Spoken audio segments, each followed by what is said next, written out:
ध्यान दीजिए बच्चों, कल मैंने आपको ट्रांसफॉर्मेशन में relationship between assertive and interrogative पढ़ाया। असर्टिव से इंट्रोगेटिव बनाना और इंट्रोगेटिव से असर्टिव बनाना। इसमें मैंने एक जो मुख्य बात बताई थी कि सेंटेंस चाहे असर्टिव हो अथवा इंट्रोगेटिव, असर्टिव होगा तो इंट्रोगेटिव बनाएंगे, इंट्रोगेटिव होगा तो असर्टिव बनाएंगे।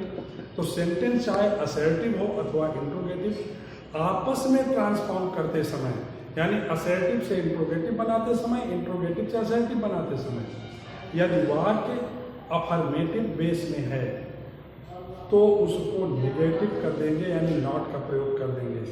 और यदि वाक्य निगेटिव बेस में है तो उसको अफर्मेटिव कर देंगे, यानी नॉट हटा देंगे। ये पॉइंट, ये नियम, ये कंसेप्ट आपको ध्यान रखना है इस नियम में। समझ गए ना? नॉट है तो हटेगा, नहीं है तो लगेगा। अब हम कुछ और एग्जाम्पल आपके सामने रख रहे हैं, कुछ नए एग्जाम्पल होंगे, ध्यान दीजिए। जैसे पहला वाक्य है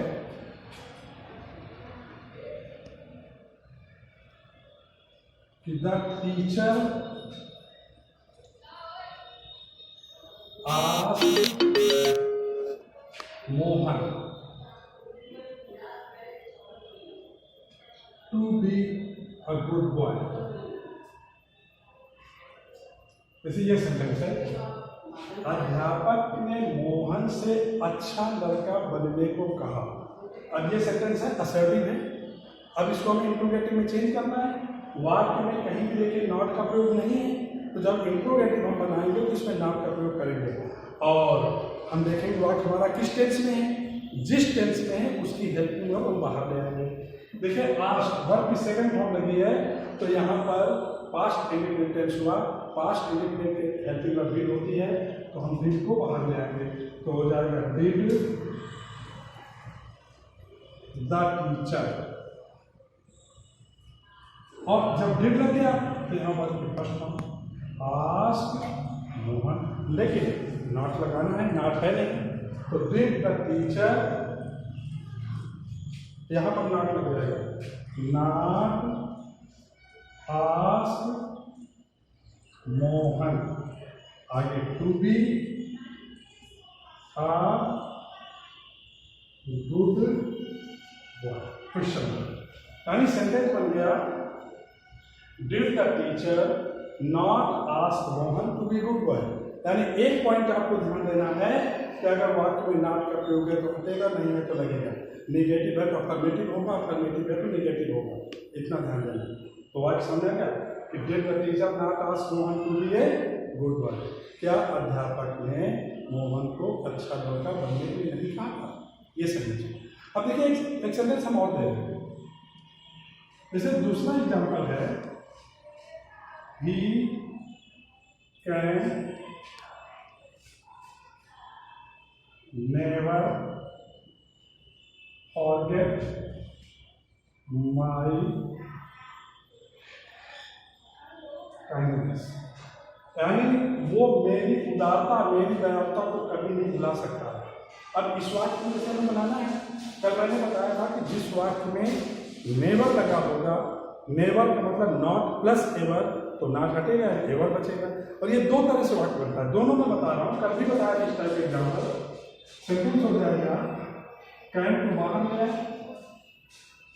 और इसके बाद सब्जेक्ट आ गया, और नेवर से नॉट हट गया तो एवर बचा। Can he ever forget my kindness, ये बन गया। अब जिस वाक्य में नेवर का प्रयोग होता है वो सेंटेंस व्हेन से भी बन सकता है। तो जब इसको हम व्हेन से बनाएंगे तो कैसे बनेगा? व्हेन कैन, अब सीधे सब्जेक्ट है ही। अब जब हम व्हेन लगा देंगे तो नेवर पूरा हट जाएगा। When can he forget my kindness, ये समझिए। यानी वो मेरी उदारता, मेरी दयालुता को कब भुला सकता है? तो ये बात हो रहा है। अब देखिए अब इसका कुछ अलग ढंग का वाक्य है, नया वाक्य जैसे समझ के दिया जाए। Everybody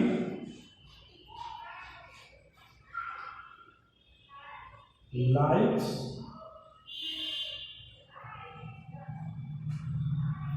to be great. This is a sentence. यानी प्रत्येक व्यक्ति महान बनना पसंद करता है।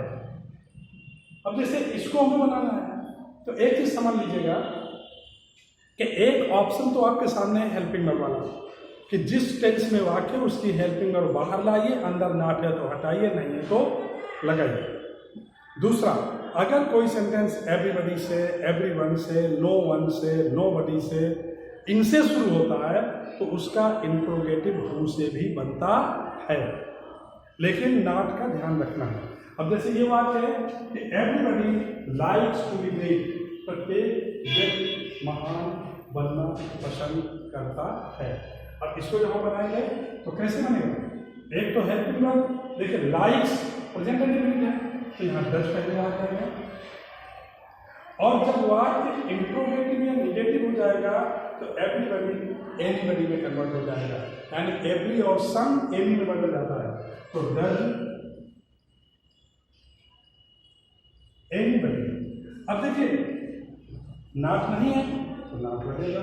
Does anybody not like to be great, ये बन गया। Does anybody not like to be great. अब यही सेंटेंस हु से भी बन सकता है उसी टेंस में। कैसे बनेगा ध्यान दीजिए। हु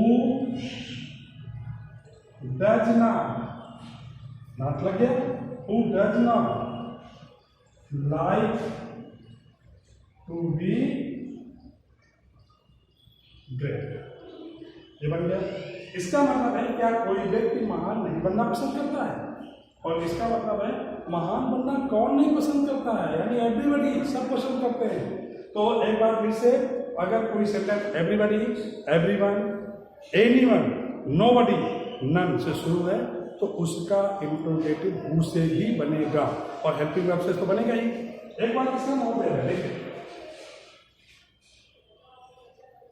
जैसे सेंटेंस है nobody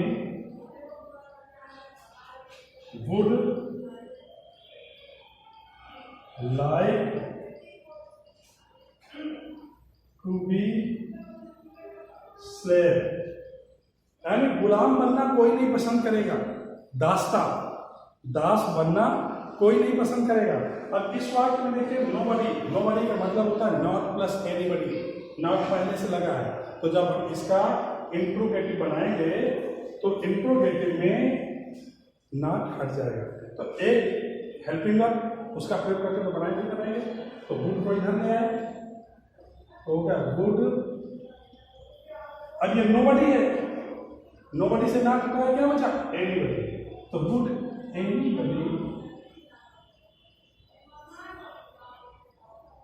like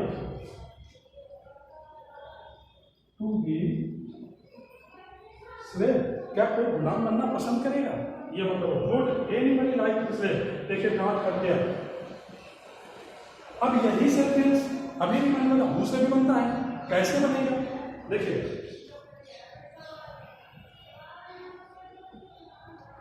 who would like to be slave. Who would like to be slave, यानी गुलाम बनना कौन पसंद करेगा? Nobody would like to be slave, कोई नहीं पसंद करेगा। तो ऐसे वाक्य जो everybody, anybody, anyone, everyone, nobody, none से शुरू है उनका हेल्पिंग वर्ब से तो बनेगा ही, नॉट हटेगा या लगेगा। हु से भी वो वाक्य इंट्रोगेटिव में बनेगा। एक सेंटेंस और दे रहे हैं, देखिए जैसे वाक्य दिया जाए नो वन या नन, नो वन या none, none can put up with such a conduct।